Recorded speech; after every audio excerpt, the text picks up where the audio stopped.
Hello and very good morning to all of you. And today we'll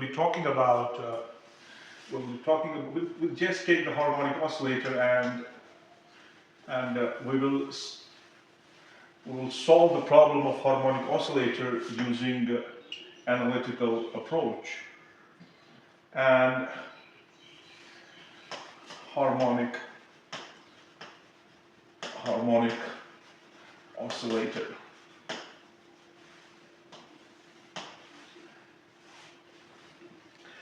And to begin with, uh, we understand what harmonic oscillator is. If you have an oscillation with respect to some reference mean position, so that the motion of the particle is periodic, uh, such a kind of motion is such a kind of problem is referred as harmonic oscillator problem. And uh, if we think classically about a spring can be treated as an harmonic oscillator. If we have a spring and if we apply some force on this spring and leave this spring on, this spring is going to oscillate.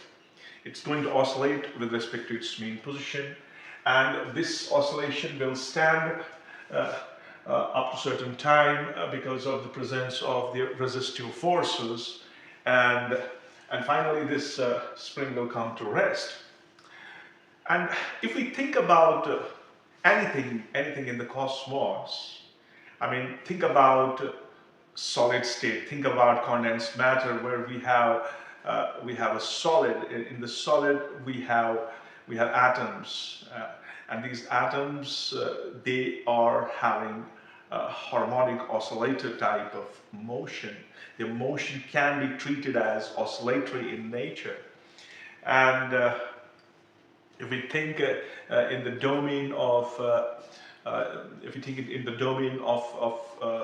of the stars, I mean the particles in the stars, and these particles can also be modeled using the problem of harmonic oscillator, because ultimately these atoms and molecules and these subatomic particles, they are oscillating, they have oscillatory motion.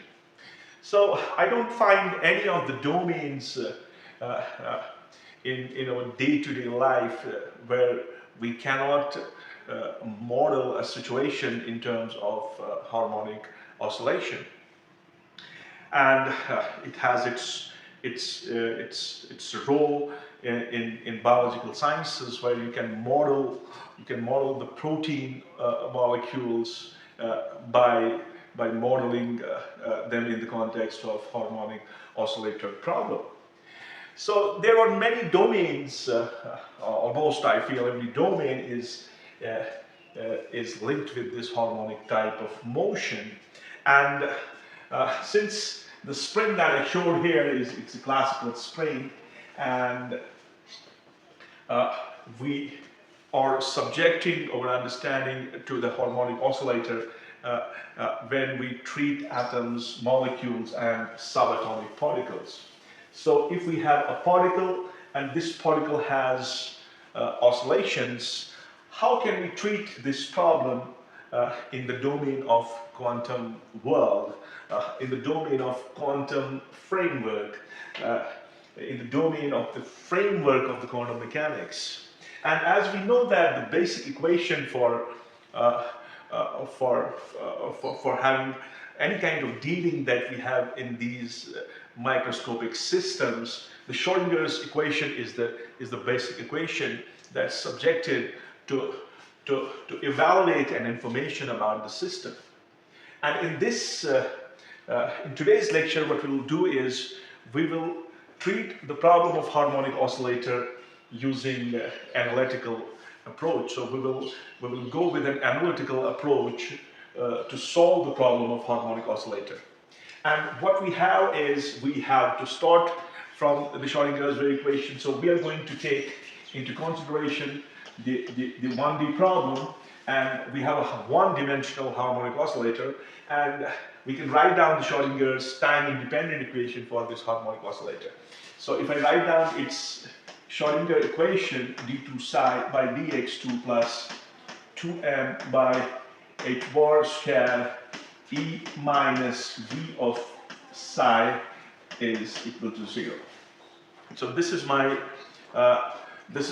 Schrodinger's time independent equation, and this equation we will solve this equation analytically, and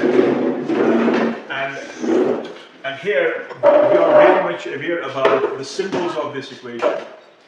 We have E as the total energy and V is the potential energy, and we understand that this potential energy for harmonic oscillator is 1 by 2m omega square x square. So where m will refer to the mass of this harmonic oscillator, omega is its angular frequency, and x is its displacement from the mean position. So we have a clear framework here. What we have to treat the quantum harmonic oscillator, and in this problem we are going to solve our problem analytically. So we have the solution, we have the analytic solution for Schrodinger's equation that will lead to understand the quantum nature of harmonic oscillator. So this is our potential energy of the harmonic oscillator. This expression can come, it comes from classical physics as well. We understand how to calculate the potential energy. Right? Now let's move on from here.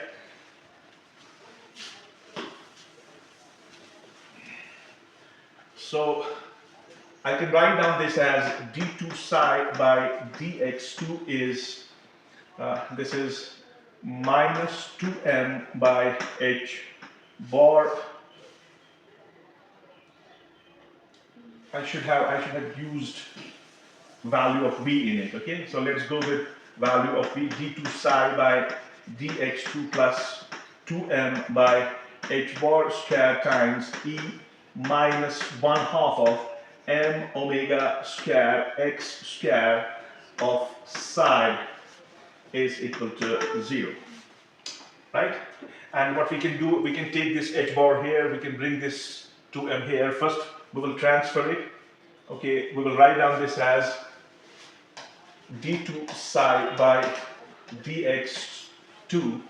This is 2m by h bar square e psi, then minus, this will become minus and this will become plus,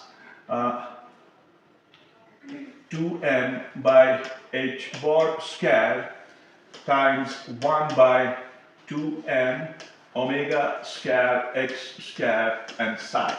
Right? This is how we can do it. Right? And let me transfer this term to the left hand side. What I will have d2 psi by dx2, and this will be minus 2m by, no.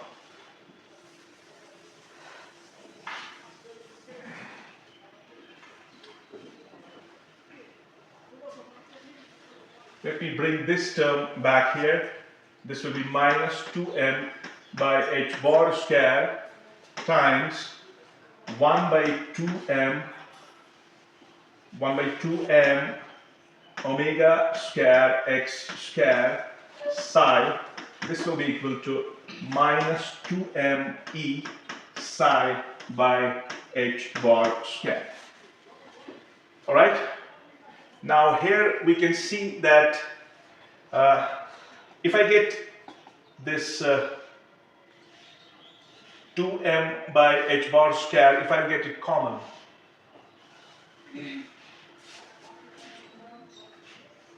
come on, 2m by h bar square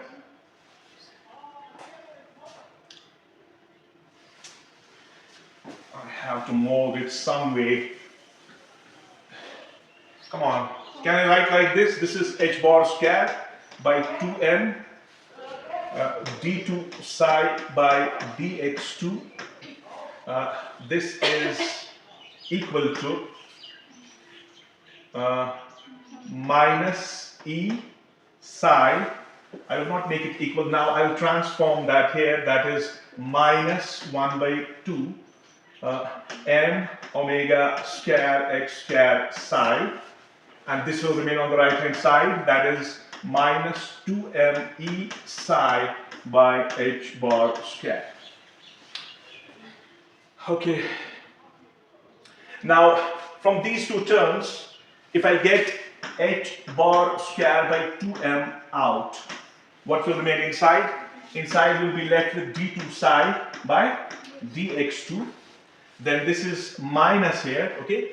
So this will be m omega x by h bar whole square psi is equal to minus 2m e psi by h bar square. Come on, you can check it. You just go back into it. You will get the same term here. Okay? You can take this inside and you will get the same term. So now I can transfer this minus h bar square by 2m in the right hand side of the equation. Can I do that? Yes.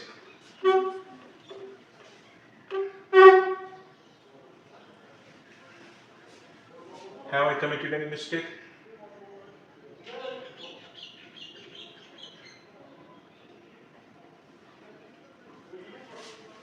Two me by h bar square is okay, huh?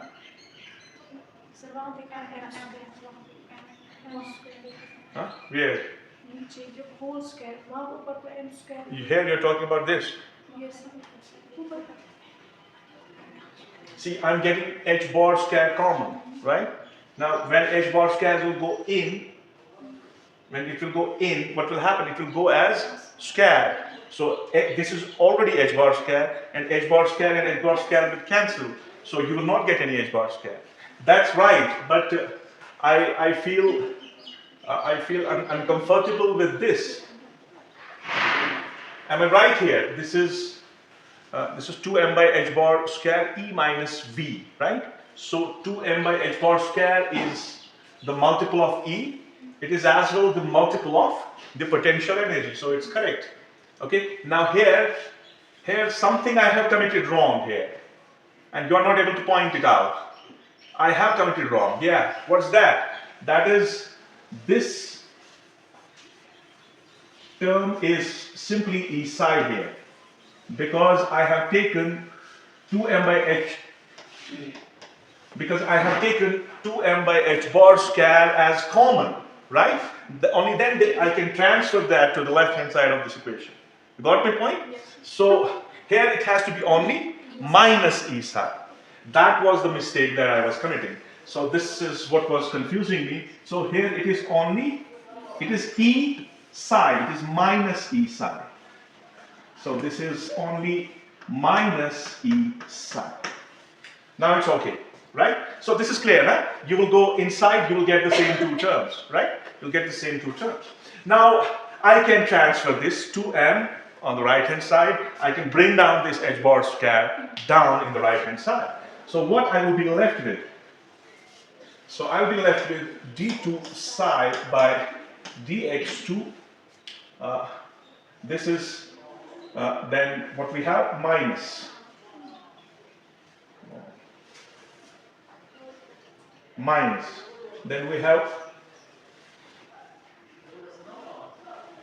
Then we have minus, yeah, m omega x by h bar whole square psi, and this will be equal to minus 2m by h bar square e and psi. Right? Fine? Now see, this is a very complicated differential equation. It cannot be solved exactly. And what we have to do in this case, we would like to solve this problem using an analytical approach. And what we will try to do here is we will try to introduce another variable in it. Okay. Now let me assume that variable is zeta. Now see, this point you will take as a point of practice, because actually you go with all propositions, you assume everything, and finally you come up with something that suits our problem. Now, what suits to this problem is zeta is equal to under root of m omega by h bar x. This is something that suits, okay? It works for this problem. But I want you to work out those things which do not suit this problem. And you will do at home something like this. You will choose zeta equal to, say, m omega x by h bar. Okay? Now you will try this thing. The way I will do this thing, in a similar fashion, you will try this thing. And you will see that this differential equation will become complicated. You will not be comfortable with solving this differential equation. So, but that will be a mark of practice for you. That will at least clear you that why we take zeta equal to under root of m omega by h bar. Okay, now if this is the case, x will be then what? X will be h bar by m omega under root zeta, right? Fine. And what will be x square? X square will be what?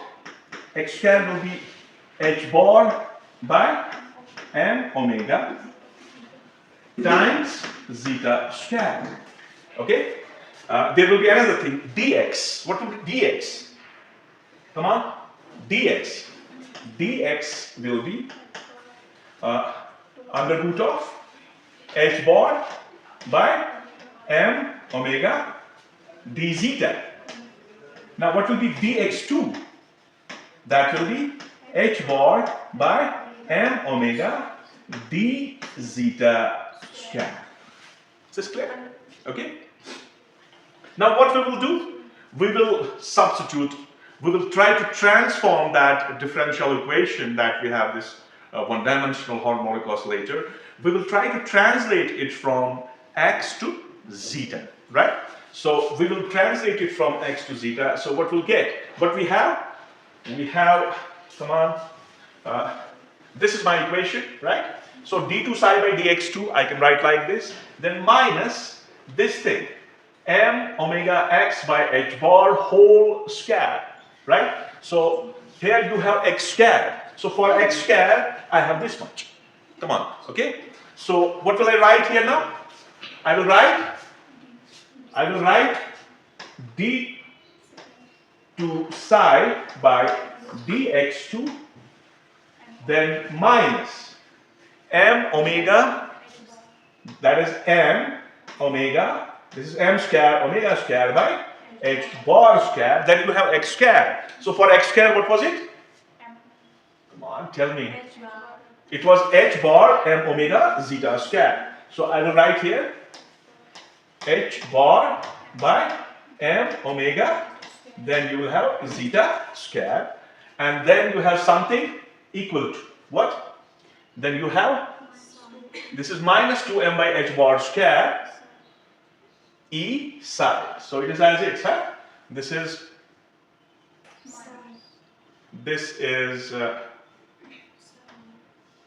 psi is here, okay? Yes, then you have 2m minus 2m by h bar square. Alright? Then you have what? E psi. Clear? Fine? Okay. What is left?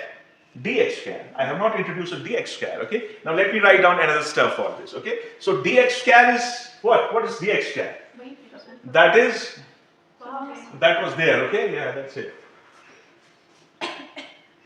So this is dx square. So for dx square, what I will use h bar by m omega. So come on, let me go with this. So this is d2 psi by d zeta square. Are you getting my point? Okay, what will be here? Here it will be, come on, m omega. Is it h bar by m omega? Come on. So this is h bar by m omega. This is it. Okay. Then you have minus. Then you have minus m square omega square divided by h bar square, and then it has to be h bar by m omega. Okay, let me do it in this step. This is h bar by m omega. Come on. Then zeta square psi. Okay. Then zeta square psi. This is equal to what? Minus 2m by h bar square psi. This is equal to minus 2m by h bar square e psi. Something like this, okay? Come on. So this m omega will go up. So you will have d2 psi by d zeta 2, okay? And m omega will be on the top and h bar will be down. Clear? Then you will have minus, I think this square and m will go, this square and omega will go, this square and h bar will go. So we are left with m omega by h bar. Fine? So then what you have? You have zeta square and then you have psi. Okay? So this is equal to minus 2m e by h bar square e psi. Okay? Right? Huh? Can you see some sort of simplicity is coming in the equation, right? Now, what should I do? I should divide this equation by what? M omega by h bar, because I want to get rid of this m omega h bar. So dividing both sides by m omega by h bar will give us what? It will give us d2 psi. This will give us d2 psi by d zeta 2. Clear? Then minus zeta square psi gone, and then is equal to minus 2m by h bar square divided by m omega h bar. I think h bar will go on the top and m omega will come down. And here you have e and you have psi. Is it fine? Right? Okay. That's good. So, any cancellations? I think this m and m will go, this h bar and square will go. Clear? Now, I'm left with d2 psi by d zeta 2. Then you have minus zeta square psi. I will transfer that to the left hand side. That will become plus 2e by h bar omega psi is equal to 0. Right? Clear? Very nice. So I can rearrange this. This is d2 psi by d zeta 2, then plus zeta square psi. No, this has to be minus, okay? Minus zeta square psi plus k psi is equal to 0. Where k I have taken as 2e by h bar omega. 2e by h bar omega. Clear? Okay? So we have the differential equation. Okay, what is that now? We have d2 psi by d zeta 2, then minus and then plus k minus zeta square psi is equal to 0. Clear? Where this k is already defined. This k is 2e by h bar. Now we have to propose a solution, right? And we will choose a solution first, in which if I choose this zeta is very, very greater than k, right? In that case, I can boil down this equation to d2 psi by d zeta 2 plus minus zeta square psi is equal to 0. Right? Fine? Now, what I want a solution, and solution should be plausible. It should be plausible. It should account for my differential equation. And if I move like this, so this is my equation, and if I come up like this, I would like to have its solution. Now, if I choose that this d psi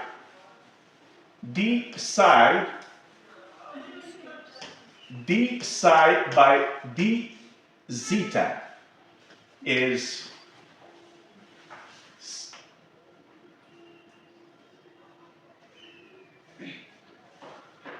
zeta psi.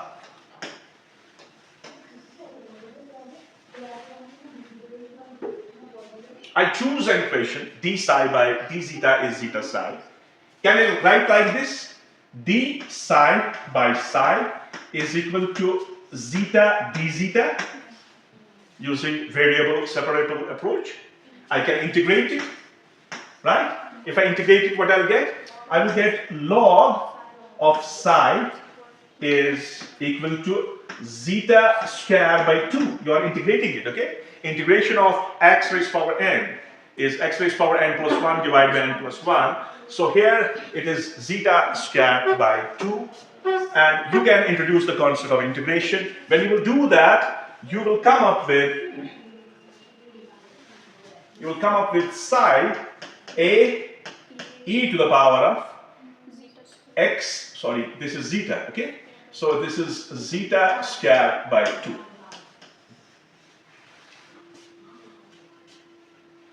It's gone. Power is gone.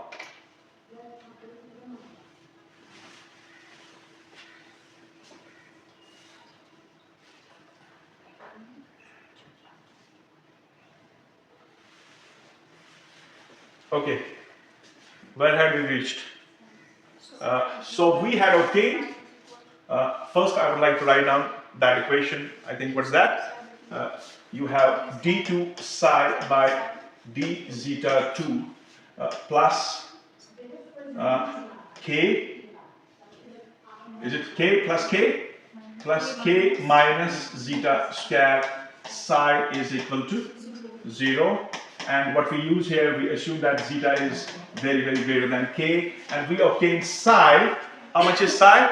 That is a e to the power of minus, sorry, it is plus zeta square by 2. And conversely, you can also find that psi is b e to the power of minus zeta square by 2. So I can write down the solution of the differential equation as, psi is a e to the power of minus zeta square by 2 plus b e to the power of zeta square by 2.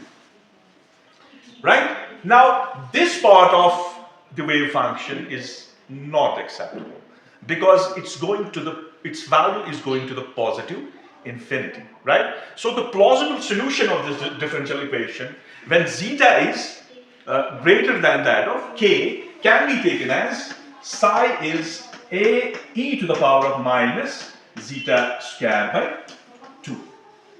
But what we promoted here, we promoted an approximation where we assumed that zeta is greater than that of k. And to make our solution more plausible, so that we can have an analytic approach, an algebraic approach, what we do is we introduce a polynomial here.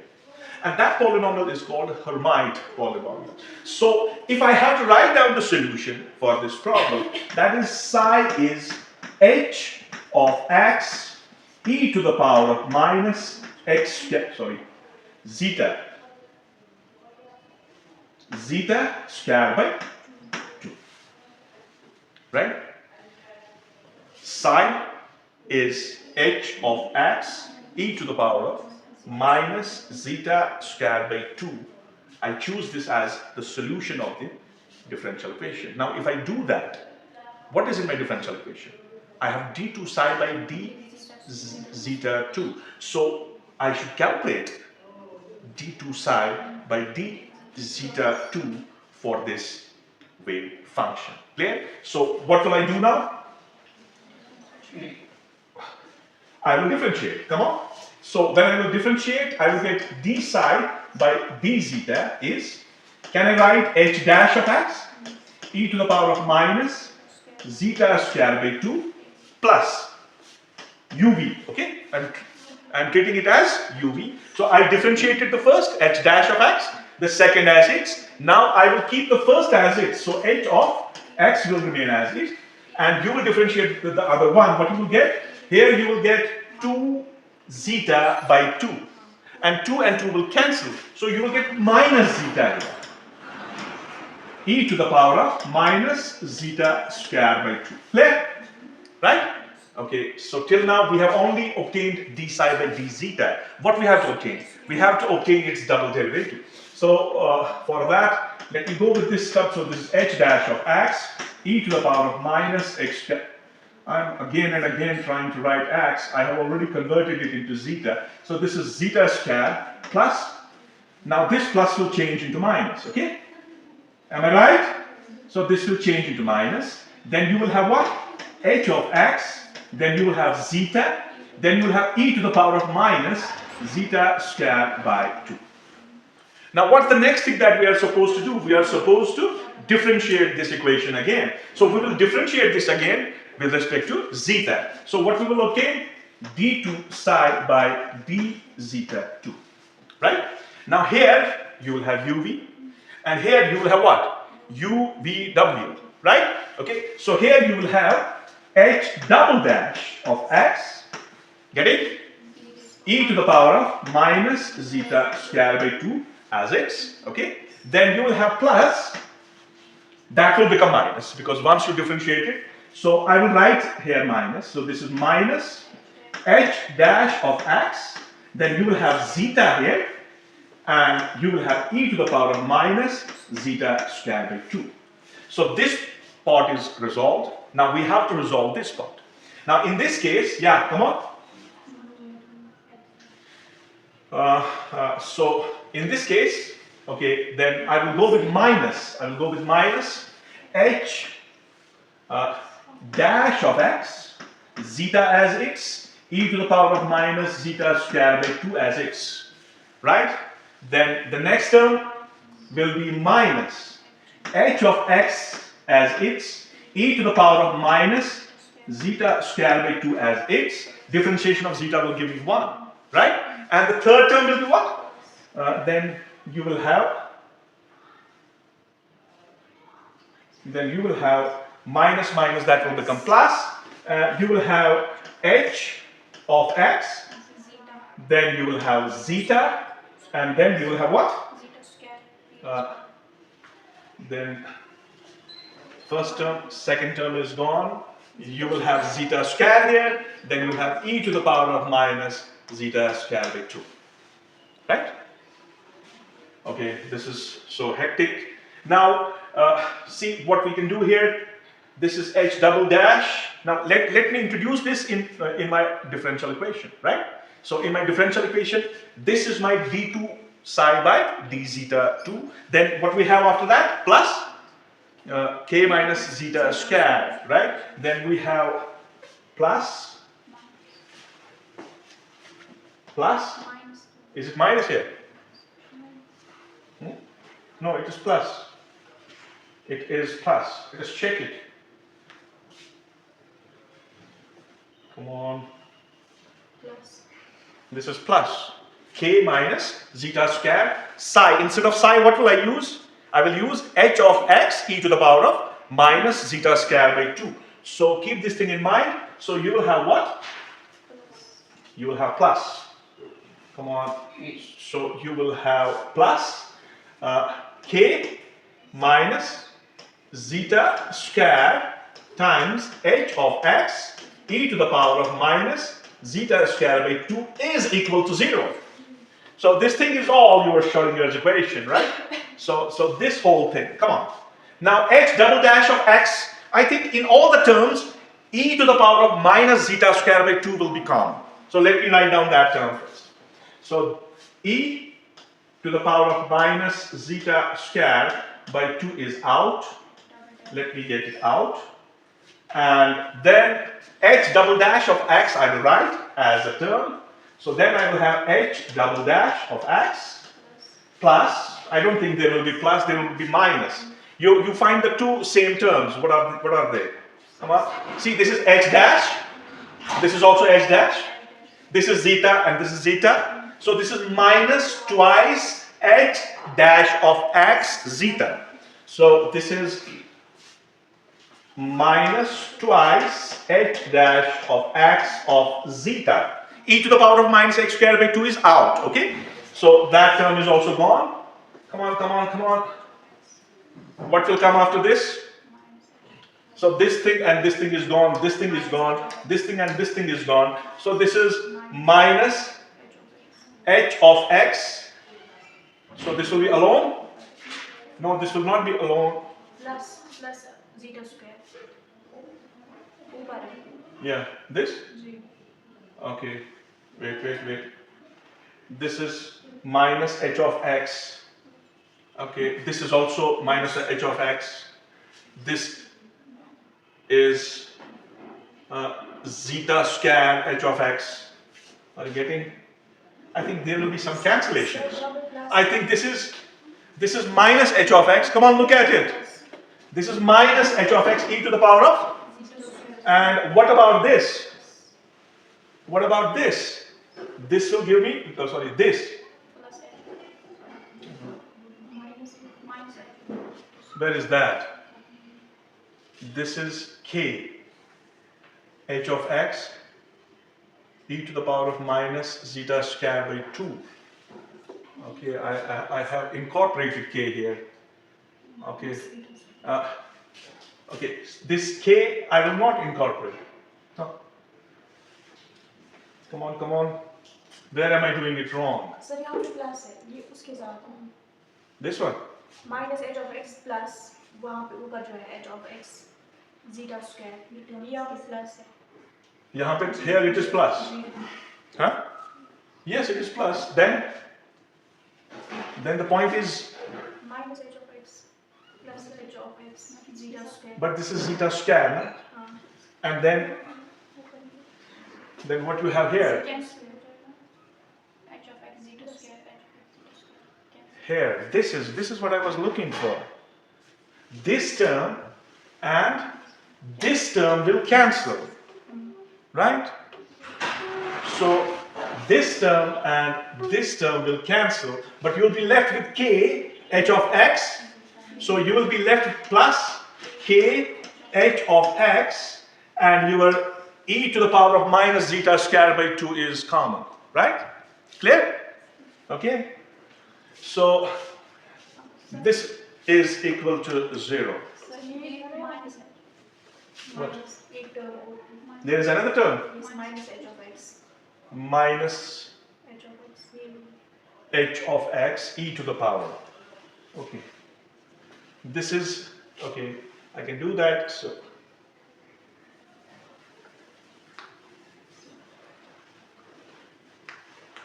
this is k h of x. This is k minus 1 h of x. Now this is fine, okay? Okay, that's fine. This is equal to 0. Now I think this is correct. And finally, this e to the power of minus zeta squared by 2, this is not equal to 0. If this is not equal to 0, then this whole shit is equal to 0, right? So I'll be writing this as, okay, so this will be my equation. What is it? This is h double dash of x, then minus twice h. It has to be the double dash, h dash of x. It has zeta with it. Then plus k minus 1 h of x is equal to 0. Right? Right? Now after this, we have to go with further solution of this differential equation, right? And for that, we have to generate the recurrence relation, and we will be treating this h as the linear combination of some sigma aj zeta raised power j. And this thing we will do in the next lecture. In the next lecture, we will further resolve this equation and see where we will reach after that. Okay?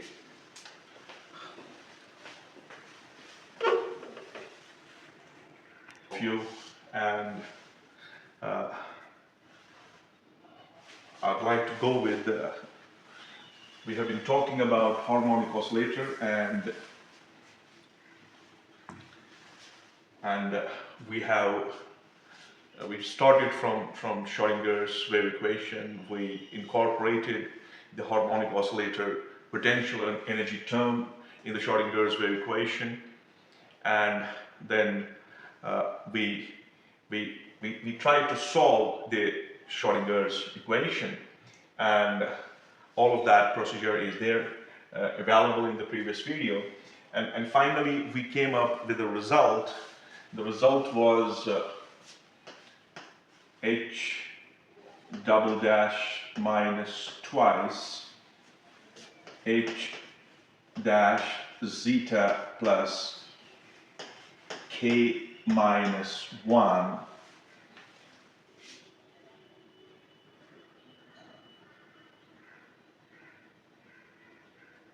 is equal to 0.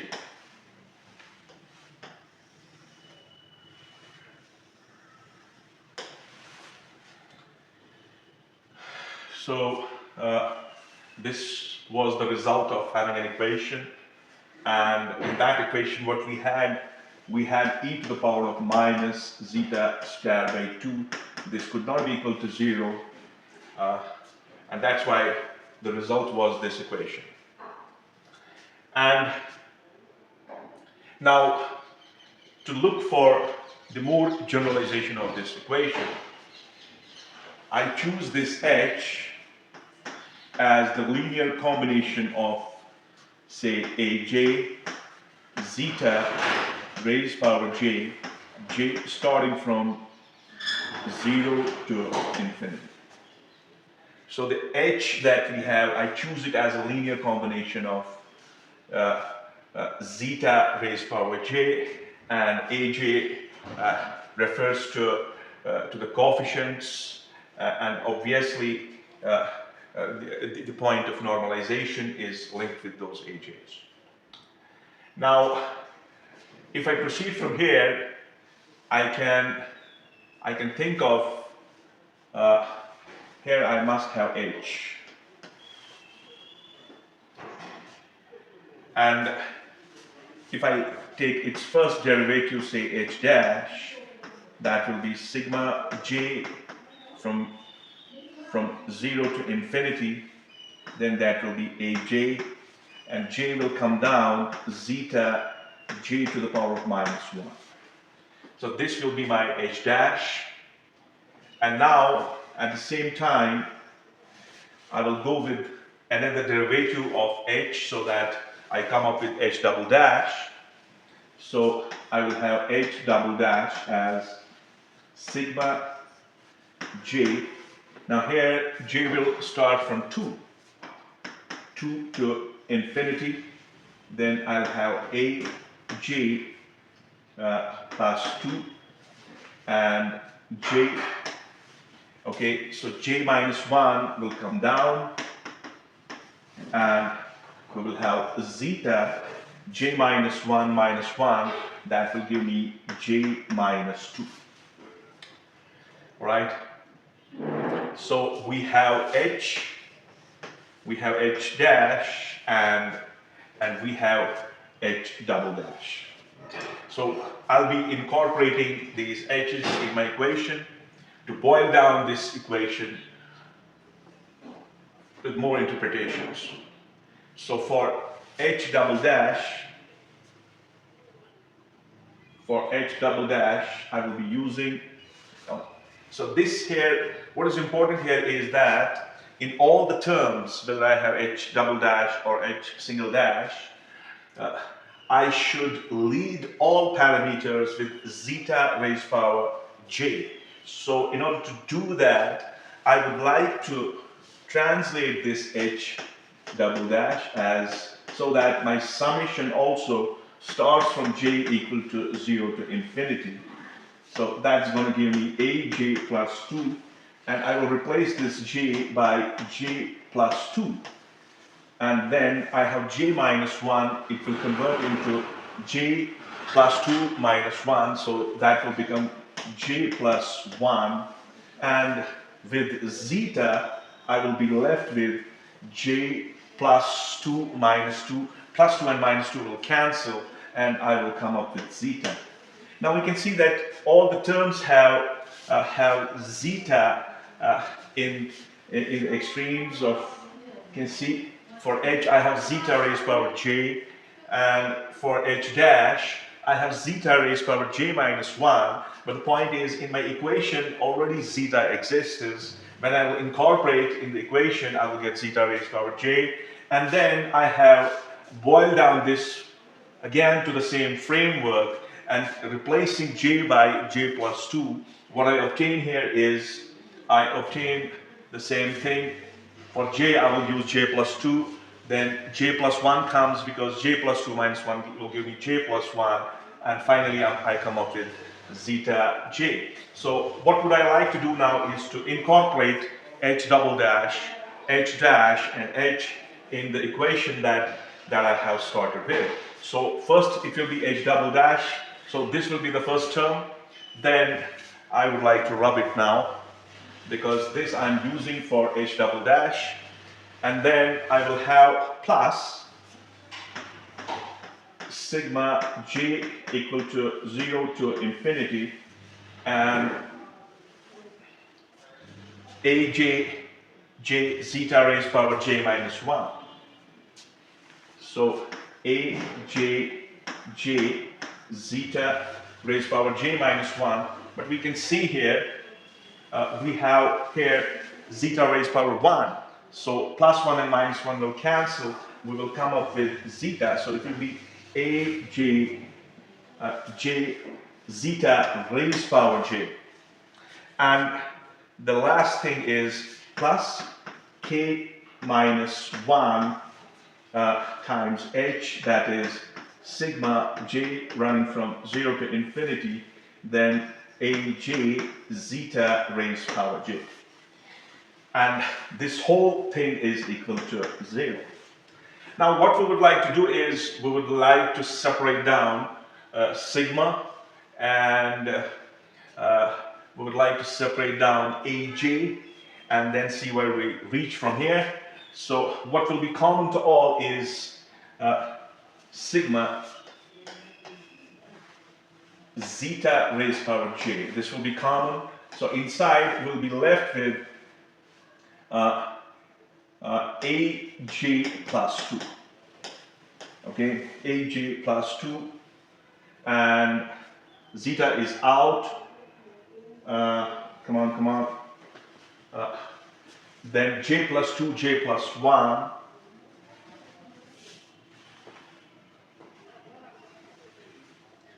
Then you'll multiply this by j plus 2, j plus 1, and then you will have another term, that is this. So here you will have aj times j. Okay, then plus aj times j, and then we will have k minus 1 aj. So then we will have plus k minus 1 aj, and this thing, the whole bracket, this is equal to 0. So what does that mean? That means that this zeta raised power j is not equal to 0, then the whole thing that's incorporated in the long brackets, this thing has to be equal to 0. So that means aj plus 2 times j plus 2, j plus 1 is equal to, I'll transfer this is plus ajj, and am I sure it is plus? It has to be minus, I think. Come on. Yeah. I'll have to check it over here. it has to be minus, and 2 is with it.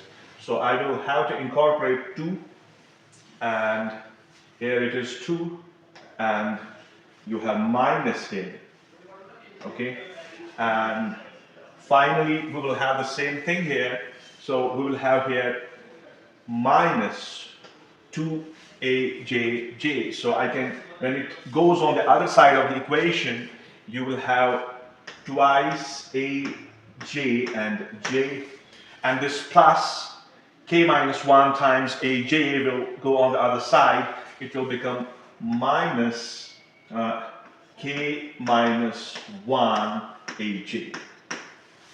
All right, so from this equation we can calculate aj plus 2. So what will be aj plus 2? We'll have aj plus 2, that will be twice j, then that was it minus k minus 1, and this whole thing is encrypted by aj, divide by j plus 2 and j plus 1.